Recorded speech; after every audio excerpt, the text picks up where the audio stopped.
The wonder of animals often captures the heart of young children and makes them dream of spending their life and career with them. Zoos and aquariums can be a common place for this infatuation to initiate and grow. It was for me, and it was for our guest, Melyssa Allen. Melyssa is one of the few who made the dream of becoming a marine mammal trainer come true. But this was just the start to an impactful, mission-driven career path to supporting the veterinary industry in a unique way. As you'll hear, Melyssa now combines her love for animals and those that serve them with her own experience of how lifestyle medicine and counseling made a difference in her life and put that in her company, Veterinary Wellbeing Buddy. She is a double board-certified lifestyle medicine coach, which she explains what that means. She is an author of Healthy Living Doesn't Have to Suck, which also has a podcast by the same name. She's here at VMX right now, if you are as well, listening in real time, leading puppies and Pilates. In the beginning of this episode, I have Melyssa dive into details of how she became a marine mammal trainer because I hear this question frequently. If for some reason you want to jump past that part, I'll put a timestamp on the screen for YouTube and the timestamps in the description below. I want to thank Melyssa for her vulnerability in this episode. She is an incredible human being who I'm glad we have in veterinary medicine. We discuss emotional resilience, the importance of self-compassion, the value of mentorship and supportive relationships in pursuing an entrepreneurial path, and so much more. So let's get to the conversation with Melyssa with a Y Allen.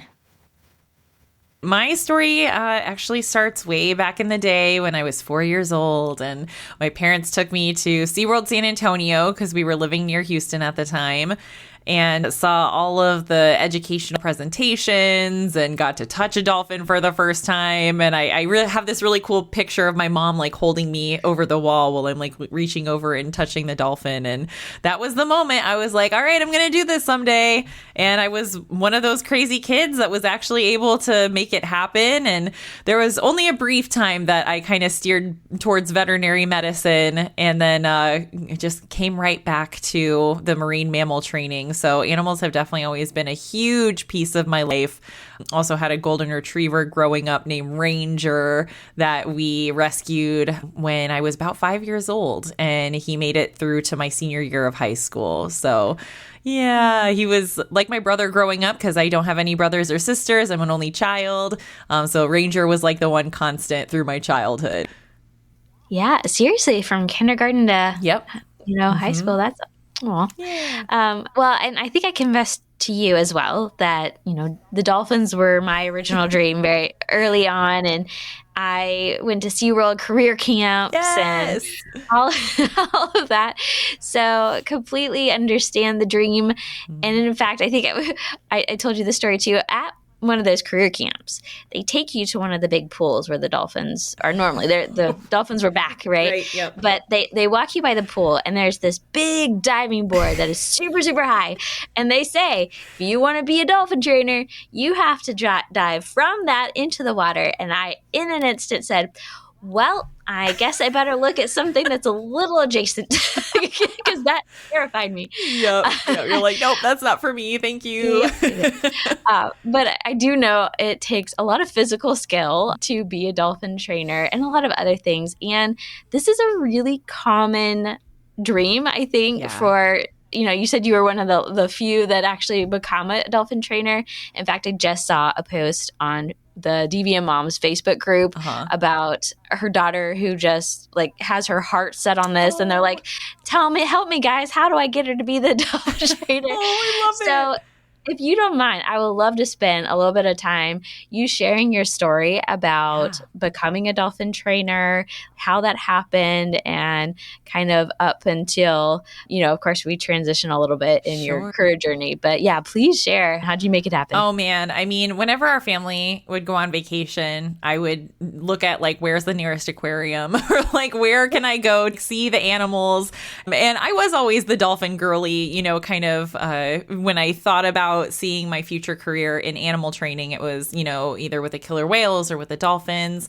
But I'll share that the sea lions really won me over as I started getting into the industry. So I went to high school in Austin, Texas, and obviously that's very landlocked. SeaWorld San Antonio is there, but in terms of education, one of the things that the trainers always told me, because we have this common misconception that we should be studying marine science or marine biology, when in actuality, psychology is the biggest part of the job. You have to understand the animal behavior, understanding behavior modification principles, operant conditioning, classical conditioning, like all of those different segments that they don't talk about in marine science or marine biology. So that was the first thing, was I started looking at where were some good psychology programs with opportunities for internships. And I ended up getting an out-of-state scholarship to the University of Central Florida. So UCF, go Knights, charge on. Came out here from Texas and studied both biology and psychology. I'm still a science geek at heart, so I loved the biology piece of it too. And it was fun, really seeing how those things kind of interconnected when they're usually looked at very separately. So through the biology department, they had an internship at Shamu Stadium here in Orlando, looking at, the behaviors of the whales and tracking them on these little PDAs and stuff. So we got to be like backstage with the trainers, watching the shows from like behind the scenes. And it was just such a cool opportunity to even connect with the trainers and continue to pick their brains. What is a swim test like? What do I need, to have on my checklist to make sure that I'm qualified as a candidate? So it was things like having your scuba certification, being a strong swimmer was obviously one of them. So lots of them encourage getting a job like as a lifeguard or in some sort of, animal care capacity. So throughout college, I had all these jobs as a lifeguard on campus. I was a part-time barn assistant at a horse farm for a while. And then I started into, looking at internships throughout the rest of my college career. Was lucky enough to have gotten the Navy's marine mammal training opportunity, or the Navy's marine mammal program opportunity out in San Diego, California, and just continued to expand, my experience in terms of that was the first actual training internship that I have. And that was where I fell in love with the sea lions. So yeah, from there, I have to share about the program really quick because it's so cool and lots of people don't know that it exists, but they actually have the dolphins and sea lions that are trained on different tasks to help support like naval and military operations. So there's a couple different branches. Some of the dolphins are trained in like swimmer detection. So if someone was like trying to infiltrate the Navy base through the waterway, the dolphins detect it. They can also dive, hundreds of feet to attach grabbers to military equipment so that way it can be retrieved. Same thing with the sea lions, lots of very similar tasks there. So it's just a really cool experience to be part of. They've got some cool videos that are declassified on YouTube. So I'll point you there so that way people can, if it's piqued their curiosity, they can look into it a little bit more. But once I graduated, I had gotten a professional internship at Disney's Epcot, the Seas with Nemo and Friends, as an aquatic research intern. So I was helping with some of the aquarium research projects, the dolphin cognition projects that they had going on. And my first big girl job after graduation was with the Navy's Marine Mammal Program in Kings Bay, Georgia. I was a trainer out there, and about a year and a half in was when I got my opportunity to get hired at SeaWorld as a part-time associate trainer. So I was low man on the totem pole. I was lucky enough to start off at Shamu Stadium, which I basically classified myself as a marine mammal custodian because at that level, you don't get any animal interaction. You're helping, supporting behind the scenes. But it definitely started, my SeaWorld career. And I was lucky enough to be there for almost 5 years and move from Shamu Stadium to Key West Dolphin Cove. And I finished my time at Sea Lion and Otter Stadium, which is actually where I met my now husband. So very grateful that I was able to have that part of my life to, find my partner for the rest of my life. Now, was he a trainer or was he part of the health Oh gosh, team? no. Okay. He is very much like the animal care, animal keeper side of thing. You know how they say opposites attract? I was the one who like wanted to be on stage and all the shows and everything. He was very much behind the scenes. So it took a massive round of layoffs for both animal care and animal training to start working a lot more closely. And yeah, so I would always joke around and be like, oh, we're going to go feed the seals now. Like, because, I had always said I wasn't going to date anyone that I worked with. And so when I found out I got into graduate school, I was like, well, he's always been kind of cute. He's not really my type, but maybe it'll be a fun summer fling before I go meet a future doctor in my graduate program. And from our second date, I was like, oh man, no, this one's a keeper. But Aw, never say never. Exactly. It's so true. Very cool. Yeah. So you talked about, finding a program. So do you mind sharing a little bit about, you had the dream job of SeaWorld. Why transition into a new program? Yeah, I've definitely always been, like I said, a nerd at heart. I love school so much. And for the animal training career, I was lucky enough to have worked with a lot of different species of animals, the walrus, the otters, the seals, the sea lions, the dolphins, and I had trained a lot of different behaviors, everything from husbandry and voluntary blood draws and ultrasounds, all the way up to like a smile behavior, one of the silly ones for the sea lions. And it started getting to the point where I noticed there wasn't a lot of upward movement within the company. It's very bottlenecked because obviously, like once you get in the job, people tend to stay there for the rest of their careers and kind of work their way up. So it was limited opportunity, but I also didn't see myself managing people. I was like, I kind of just want to, keep doing the animal care and training thing, but I wasn't getting the same level of intellectual and mental stimulation as I was craving. And during my animal training career, I had gotten connected with some people through the UCF Alumni Association. They were working with different populations of people on helping through PTSD, through anxiety and stress and burnout and things like that. So the more that I learned about the program, I was like, wow, this would actually be a really cool pivot for me that I feel like I could more easily transition into than something in like the biology side of the world. And I really just love the idea of being able to help people through difficult times because I had found a lot of value in therapy, throughout my lifetime. And to think about being on the other side of that and helping to guide people through their challenges seemed really rewarding. Yeah, I think I've heard someone once say, we are best to serve the people that we once were, if that makes sense. Yeah. And you mentioned you had gone through therapy. Do you mind sharing a little bit about, why you went into therapy and some of the challenges that you were having before then? Yeah, absolutely. So, sensitive content warning for the listeners. I'm sharing vulnerably here, but I did end up having a pretty abusive relationship in high school. So my very first experience was with the guidance counselor, Janie Lacey. I will never forget her. She was just so compassionate and warm and caring. And of course, I didn't recognize that I was in, a really toxic relationship at the time. It was my first real relationship, first crush turned boyfriend kind of thing. And yeah, I was just blown away by how much better I would feel after walking out of a session with her. And just thinking about the kinds of questions that she was asking me were things that I had never thought to think for myself is, kind of a good way to describe it, I guess. And from there, I sought out some additional counseling actually through my animal training career when I was having difficulty managing my stress. So it wasn't necessarily from anything crisis related, but my body was letting me know that I was not managing my stress well, because obviously a lot of people can relate that when you love your job, you want to give it your all, you show up for sometimes other people in your life more than you show up for yourself. And that was definitely me during my animal training career. And in my mid-20s, I was relatively healthy, but I ended up with hand, mouth, and foot disease, which is common in preschool kids.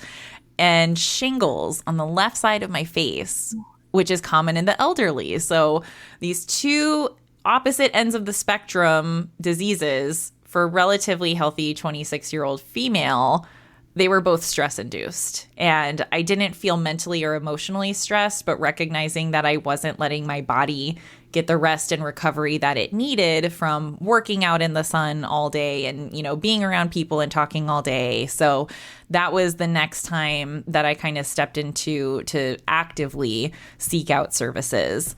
And then during graduate school, there was a period of time where my mom, she's so cool. She lives in Germany right now. She's moving back at the end of January, which I'm really excited about.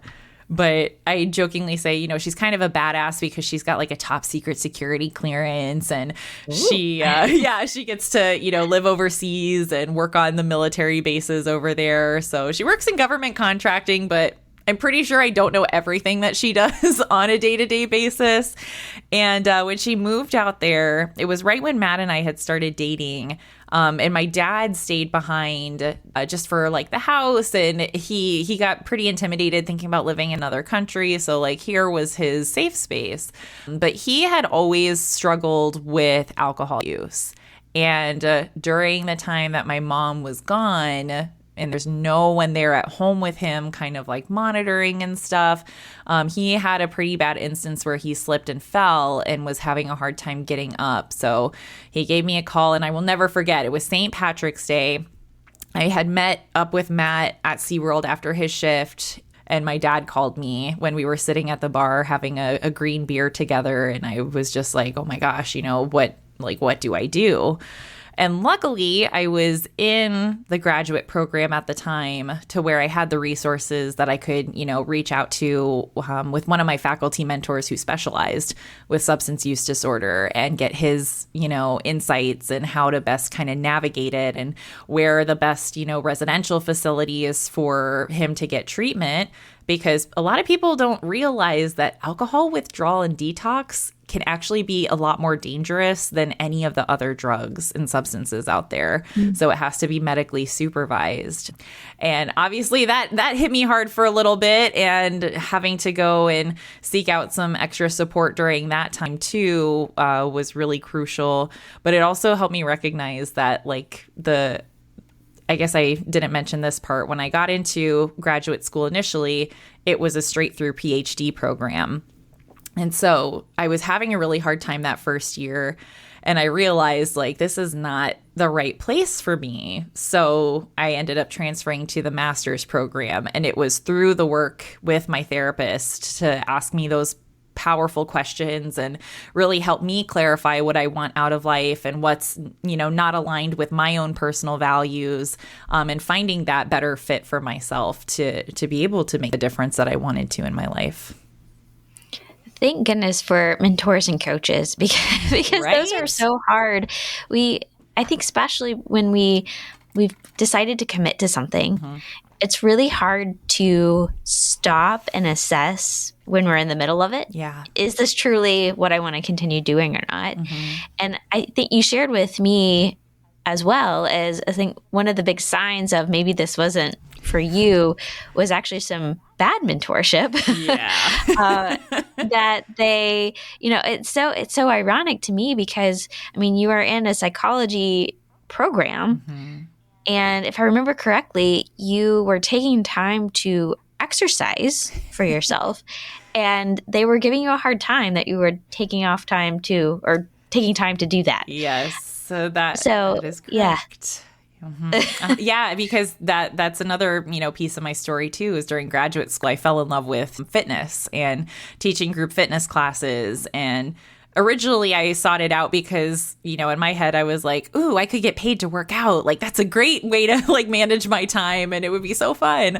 And I think there was a big part of me that, missed the stage piece of it, and the energy that you get from being in front of an audience, from presenting at SeaWorld to now teaching fitness classes. It's just such a really cool and rewarding thing to be part of. And I found that again, like by being on the mic and kicking up the music and being a goofball in front of people and making them laugh and smile. But yeah, it came down to I got hired part-time. So I only had like a 2 or 3 hour shift on the weekend. And I was asked by the director of clinical training, and she was like, well, shouldn't you be working on your thesis during that time? And I was like, I mean, I don't expect to be like giving my entire life over to this program, but it seemed at the time like that was their expectation. And I know that you and I had kind of chatted before about like how sometimes you taking a step back and really identifying what your values are in that phase of your life can be important in guiding your decisions. Very much so, because things change, or we think we want something and then we learn more about it and we're like, oh, maybe not. Kind of like me and the diving, right? Yes. Okay, that is not aligned. Yeah.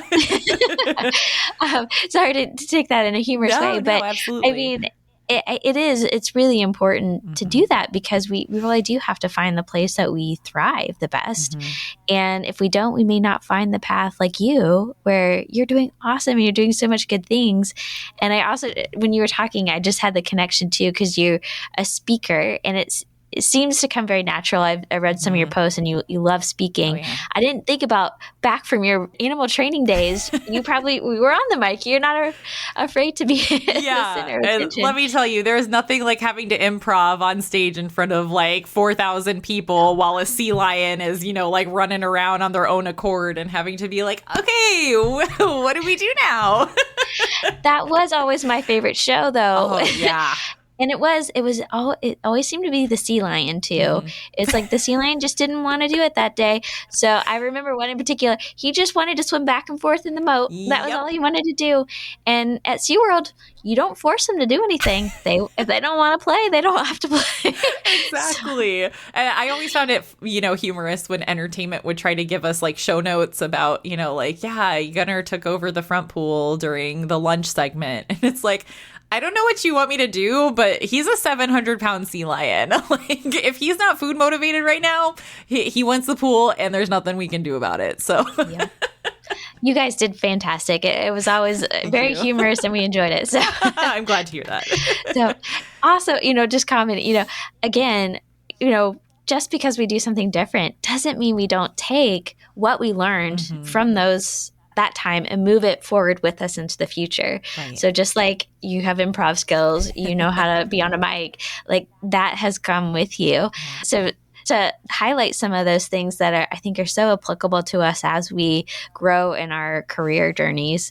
But, back to your master's program, and I know you have letters behind your name. And I know one in particular is, double board certified lifestyle medicine coach. Now, I do know in veterinary medicine, board certified is like a big, term. Yeah. But do you mind sharing a little bit about the double board certified part, but also like lifestyle medicine and lifestyle medicine coach? Like all of this is really interesting and probably not something everybody understands. Do you mind sharing a little bit more about that background and what all that means? Yeah, definitely. And I'll share again quickly to go along with my story is, I ended up transferring to the master's program with the intention to go down the licensed mental health counseling route, because again, I was like, I found so much benefit from therapy. Like I'd love to be a therapist. But as I started getting more involved in the fitness world, I became more familiar with the fact that there are health and wellness coaches out there that, kind of pair nicely with my passion for fitness. So yeah, I mean, it's one of those things where the coaching industry isn't the most regulated at the moment. And hence that's why the board certifications were so important to me, because it really is like evidence-based gold standard approaches to health promoting behavior change. And lifestyle medicine in particular is really cool because I was introduced to it through an internship that I had at a local hospital in their cancer support community. It was in the integrative medicine department at the time, but lifestyle medicine is very similar. And it focuses on using our behaviors on a more therapeutic level. And almost to the point of like an intervention for lifestyle related chronic diseases like type 2 diabetes, hypertension, heart disease, and then even certain cancers. So the 6 pillars of lifestyle medicine are physical activity, so we can see why I love it. Nutrition, which focuses more on like a whole food, plant-based lifestyle, but not necessarily promoting veganism, vegetarianism. It's really the main message is just eat more plants. Then we have effective stress management skills, healthy sleep habits, positive social connection, and reduction or elimination of risky substance use. So like tobacco, vaping, alcohol, illicit drugs, all those things. So all of those 6 pillars come together to create lifestyle medicine. And with coaching, we really work in like a collaborative relationship with clients where when you typically go to see your healthcare providers, they're going to tell you what you need to do, right? Like, oh, you know, we're facing a little bit of increased cholesterol here. Like you have to eat foods with lower cholesterol. And then they only get like 15 minutes in their appointment time. So they don't have the ability to coach you on how to eat, you know, lower cholesterol foods or what those look like. And so that's really where health and wellness coaches start to come in and fill that gap in healthcare, is to bridge the intention to change, the knowledge to change, and then actually implementing the behaviors to change. So yeah, I was really excited to discover lifestyle medicine because it really felt like it was the perfect marriage between the physical health component that I'm so passionate about promoting and then the mental and emotional side of things, and really bringing it all together. And I know you spent time in a couple of different areas kind of finding where you liked the best. Yes. Spoiler alert, it was not in corporate. Right. You know, it's okay to have the Goldilocks. You got to find, you know, the right fit there. Yes. And I thought it was interesting, though, that you really did. You found a program where you were helping, and correct me if I'm wrong, human physicians. Mm-hmm. And being able to support them. I think even there was a program called Wellness and Resilience Program, which resilience seems to be kind of the new buzzword, I think, kind of going around right now. Right. And I think this is important, one, because you understand a little bit of a doctor mindset before, you know, moving into the veterinary industry. But I'm sure there are definitely some differences as well in the human physician world and the vet world. So I'm curious to hear your thoughts there. So do you mind sharing how you transitioned over to vet? What was the kind of the catalyst there? And I guess since I mentioned it, do you mind sharing a little bit of some of the differences you've noticed so far from human physician space versus maybe some of the unique challenges with veterinary medicine? Yeah, I think starting off with some of the similarities, lots of type A perfectionistic personalities going on in these industries, which, you know, sometimes is very helpful for the job functions that you have. You don't want a surgeon who's all willy-nilly, right? You want them to be focused and zero in and perfecting the skills that they have to, you know, make safe decisions and everything like that. And for the occupational similarities too, I would say that the stress level can sometimes be very similar, but it's very dependent on what kind of environment you find yourself in. So even with physicians, you know, they tend to have different little columns that they're segmented into, where like either they're general practice primary care providers, maybe they're OBGYNs, you know, they have all these different little segments. So they really get to focus on their specialty, where what I've noticed in a difference is the general practices, they get hit with everything. They've got emergencies coming in and sometimes they have to refer out. They get the new puppy visits. They have the difficult euthanasia visits. Like there's a lot more emotional diversity that gets experienced within a veterinary clinic day than there is for human healthcare providers, because then you also have the subsections of that, right? You have pediatrics, you have like adult care, geriatric care, like all of those different things where physicians can kind of get in a little bit more of a routine of like how to manage the specific and unique challenges that they face on a regular basis. Whereas in vet med, it seems a lot more unpredictable. And it's, like I said, a much wider spectrum of things that you could potentially see throughout the day in different cases. That's a unique observation. I mean, I've known that how detailed the human physicians can get. Like even in my own pregnancy journey, I have seen it in like a single room. I was like, these doctors, they really only care about my reproductive organs right now.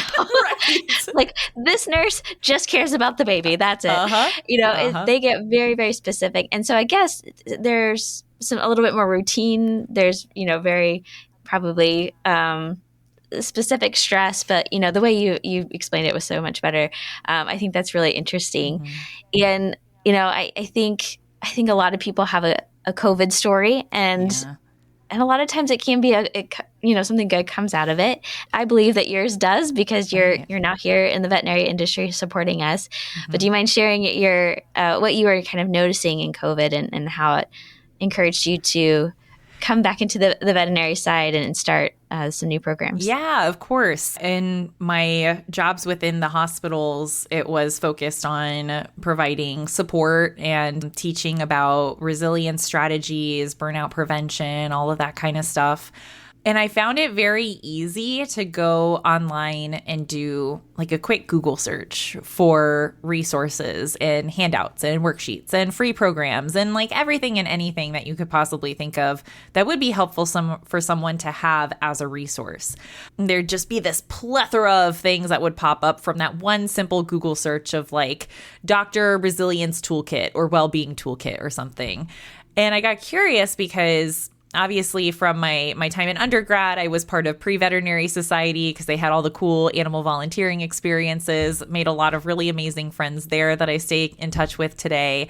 Throughout my animal training career, obviously working alongside a lot of veterinary professionals, they were just sharing throughout COVID, we're struggling too. Like people don't understand that when there's a PPE shortage for the human healthcare providers, there's also a PPE shortage for us. When people aren't allowed to go say goodbye to their loved ones, we're having to FaceTime people that have to put down their pets because they can't be in the same room due to the safety standards that have been trickled down from higher ups. And just that lack of recognition and awareness around the fact that these people who are so dedicated to helping our community's animals were, if anything, people were more hostile to them during these times. And just to see that level of aggression and the lack of gratitude for the people working in veterinary medicine was just mind-boggling to me. So then, of course, I get curious and I'm like, in my role, I can do this quick Google search, like what kinds of resources are available for vet pros? And it was shocking, the discrepancy between how many were available for human healthcare providers and then maybe like a handful of really like comprehensive, robust resources for veterinary professionals. And I really wanted to make a pivot in my business, which I originally started from a faculty mentor saying, oh, well, if you open your own business and start an LLC, you could do like pop-up fitness events around Orlando. So I was like, oh, I like that idea. Never did I think I would find myself down this entrepreneurial roller coaster. But I wouldn't have it any other way now because I just love what I do on a regular basis, and it's so cool to be able to do things the way that I want to, and to not have anyone telling me, oh, you can't do this. And even though some people still try to do that, I'm like, oh, now watch me, because now I've got my resources. But yeah, I originally expanded my fitness classes to just include some lifestyle coaching on the side. And when I noticed that there was the need in the veterinary space, I first had a lot of imposter syndrome because I was like, I have never worked in vet med. Like I've worked vet med adjacent, but I don't really know if people would look at me being like, why is she here? She doesn't get it. And so I actually had a call with Dr. Cindy Trice, who is now part of Hound. And at the time, she was kicking Relief Rover off the ground. So this was back in like 2022, I think. And yeah, I had a consultation with her because we were connected through a mutual friend. And she was like, there's a need and your idea is valid. So that was like all I needed to hear to really start to, push this thing forward. And I applied for the VMX Startup Circle in 2022 and I got in there. And back then I was branded as the Mind, Body, Thrive lifestyle because I didn't know at the time I was going to specify or specialize with veterinary professionals. So since then, we have gone through a rebrand because dear sweet Buddy, who is the heart and soul of the brand, Veterinary Wellbeing Buddy, he was my dog for almost 13 years. And just last September, we sent him over the Rainbow Bridge. It was the most peaceful thing that we could have asked for. He had the best last day ever. But again, it just reinforced my mission to help support veterinary care providers because this was my first time owning a senior dog as an adult and having to make those decisions and watch out for his quality of life and then get to the point where, I had to have those discussions with his veterinary team to be like, is it time? And it just gave me even more respect to think about, how people in this industry go through that on a regular basis. And honestly, it made me very upset to think about how poorly they're treated at times. And not that I wasn't upset about it already, but it was just more of like the push that I needed to really bring Veterinary Wellbeing Buddy to life and to start building out these programs and starting the membership and doing these speaking engagements and presentations to try to, educate, empower, and engage veterinary professionals in lifestyle medicine habits and positive psychology practices and just those things that are going to help contribute to getting them to a state of flourishing and thriving while working in vet med. Yes, and luckily you have the logo on your shirt right now. So for those watching on video, the paw print, I believe, is actually Buddy's paw print, and the hand is from you as well. So yes. Super deep meeting there, which I absolutely love. And we get his little cartoon. So that's so cute. In all of our branding, you'll see a digital version of him. And then our cat, Jackie, who's 2 years old now, we've got a cartoon version of him as well. But I like to say, another thing that I love so much about this brand and this business, besides the positive impact that I get to see it making in veterinary medicine, is that it really feels like I get to carry on Buddy's legacy through the brand. Because one of the biggest things that he always did for people, especially when he was working as a therapy dog for a couple years at the hospital, is he just had this incredible ability of making people laugh and smile when they saw him, and just his goofy ways and rolling on his back and stuff and showing his belly and just acting, like such a goofball. But then he could also just totally flip the switch and be able to comfort and support people that were going through the most difficult times and just be that calming presence for them, letting them know he was there with them. And those are really the elements that I try to bring into the brand as well. Obviously, I love to have the positivity and humor aspect of what I do. And when it comes to educating people, especially when I keep it entertaining where I can.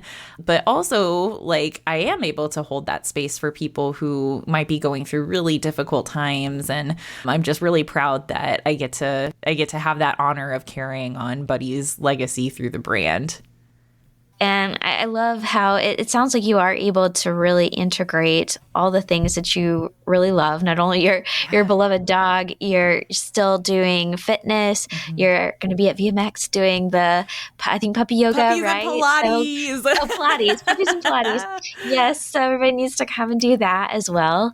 And while I have you, and we really like to focus on the career aspect. I honestly, I meet a lot of people, myself included too, who are interested in having an impact, being entrepreneurial, and it's a hard road to be, especially a solo entrepreneur. And I see you doing well. You've had opportunities to be parts of different business programs, and was it LEAP, the LEAP Fellowship as well, those kinds of things. So, if you think about back right now, and really you've been in this only a few years, what do you contribute your success? How were you able to connect and get reach and grow? I honestly have to just give the biggest shout out to the people who have supported me along the way. And really, it's in the relationships that I've cultivated, throughout this time that have helped me, to one, believe that this was even possible and that there was a need for it in the world. It really is about having the support network, because there are times where you just want to enter like burn it all down mode. And it's like, is this worth it? Like, what am I doing? Am I crazy for not having like a 9-to-5 and a steady paycheck and everything that goes along with that? But it's so incredibly rewarding to like take some big risks, and sometimes they pan out, and other times you just learn from it. I don't consider myself having failed in any aspect of my business. It's always just an opportunity to look back and be like, okay, well, what can I learn from this to either avoid it in the future, or like, is there something that does need to change so that I don't end up here again? Which is a lot of what we do in coaching, right? Especially with behavior change. When we have a relapse, we look at, what caused it and what can we learn from it? And we just get up and keep trying again. So I would say like some of the biggest elements to just the fact that I haven't given up and like thrown in the towel are the people that I've surrounded myself with, being part of other entrepreneurial circles, because they're going to get it. I can't really talk to my parents about it because then they'll be like, well, just go on LinkedIn and apply for jobs. I'm like, no, I don't want to go back. And so having that support network is huge. And I would also say, just holding the vision, like really just staying connected to why you're doing what you're doing, because that's what's going to help you continue to get through the tough stuff. And that's just general life advice too. Like, you always want to stay connected to your why and your purpose and the meaning behind your actions, so that it can help you overcome those inevitable challenges, because they're going to happen at some point. Yes. And I was listening to your podcast this morning, and in one of I think it was the last episode that you did maybe, and it was talking about the future, and you had written something for either a grant or something, and you read this, and it was basically your why, and it was very beautifully written, and I just want to encourage people to go listen to it, because I think it's great to not only think about it, but to actually write it down too. It really solidifies it, makes it real, and you can revisit it, and when you are struggling to remember it, sometimes, have it up. And also in one of those episodes I was listening to this morning, you had a great line, and it sticks in my head, so I want to share it. And I think it's a good one. And that is, that life can suck. Just don't get stuck. Yes. And I was like, oh, that's so good. Because I think we are going to have challenge in our life, even though we can be very positive people. We can, try to train ourselves to have the growth mindset and learn from things. There's going to be times that it just sucks. Right. Like, I think maybe it was when Buddy was having a bad day or something like that, that you were kind of talking about this. And it's okay to kind of like have emotions, take it in. And the key is just not getting stuck in those emotions. So do you mind sharing a little bit about maybe a story that comes to mind that kind of lives out that principle, and how you kind of came up with that? Yeah, absolutely. And I can't believe it's taken this long into the episode, but I did write a book, everyone. I forgot, I forgot to share. That was part of the cool stuff that happened, because had I stayed in the PhD program, the book would have never existed. So it gave me the opportunity to write Healthy Living Doesn't Have to Suck, which is also the name of the podcast that Megan's referring to. And I think when it comes to emotions, it's so difficult because we don't just pop out of the womb knowing how to manage our emotions in a healthy way.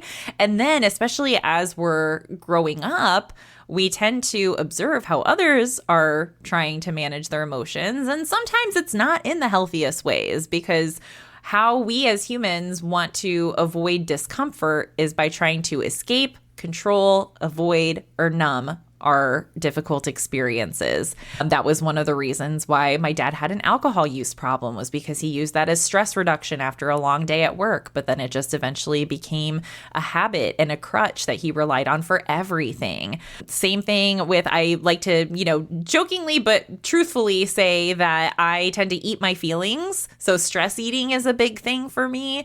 And when I'm sad, just grab me a pint of Ben and Jerry's and let me just go to town and don't judge me for it. Like that was one of the ways that I grew up, kind of managing my emotions.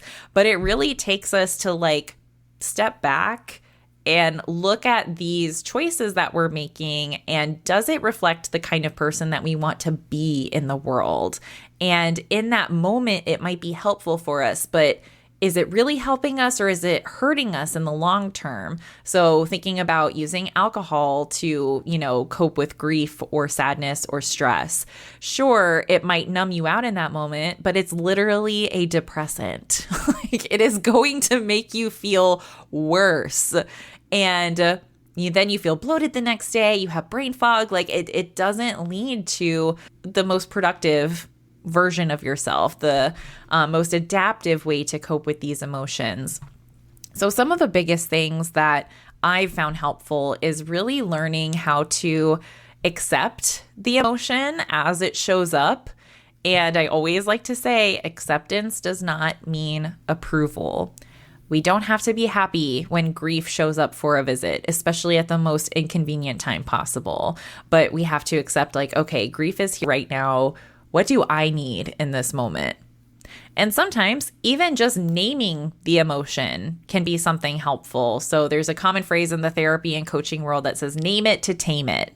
So you name the emotion, it helps kind of tame it down a little bit to where it's not just consuming you, right? So acceptance, name it to tame it. And then just giving yourself some compassion, because when we tend to experience challenges as humans, we're such funny creatures. We tend to become our own like biggest bullies and biggest critics during this time. And we end up making ourselves feel worse about feeling bad, right? And what's that going to lead to? Probably not the most helpful choices. So if we can instead teach ourselves how to better comfort and support ourselves like we would a good friend or a loved one that were coming to us with the same issue, that's going to help us better process through those emotions and then be able to continue engaging in actions that support our health, our well-being, our mental wellness. And all of this is easier said than done, right? Like, this is why we call it self-compassion practices and acceptance practices, because we have to practice them over time. And there's a bunch of different skills that you can look up from therapeutic frameworks, like acceptance and commitment training is a good one, cognitive behavioral therapy. I mean, there's so many different things. Mindfulness is a huge piece of being able to even like recognize the emotion as it starts to show up, but then also giving yourself that space to better learn how to accept it, to ride out all that discomfort that tends to accompany the emotion, and just remembering that it's temporary. Like, it's not going to feel that way forever. And oh my gosh, I mean, I could go on forever, but the last thing I want to say is like, there's duality that exists, right? It's not an either or. Like, you can either feel happy or sad. Like, those emotions can exist together. And so that was something that I learned a lot from my grief journey with Buddy's loss. Yeah. Well, people know why you're the expert, and they knew to go to you. And I do find that one thing to kind of help with all of this, when you are in the middle of chaos and you don't know what to do, is really to kind of ground yourself with gratitude. Yes. So I love ending the podcast with, what is something you're really grateful for right now? Oh my gosh. I am so grateful for my cat, Jackie. First of all, he's usually sleeping in like this little hut right here, but he's at the window today. And he is just such a great reminder for me, like when I need to take a break. He'll come up and, if I've been in front of the computer too long, he lets me know. So I'm grateful that he's my own little like self-care check-in reminder. But I'm also grateful to be embarking on a new chapter of entrepreneurship where I'm actually transitioning out of my part-time job to go full-time for myself. So it's, again, another big leap of faith that's happening, but I'm grateful for having the means to even pursue this opportunity, and grateful for all of the people within this industry that have supported me to this point. So lots of gratitude to everyone tuning in out there. Here. Thank you so much for having me, Megan. Yes, I appreciate it. And my typical sign off is take care, stay healthy, and be well. Love it.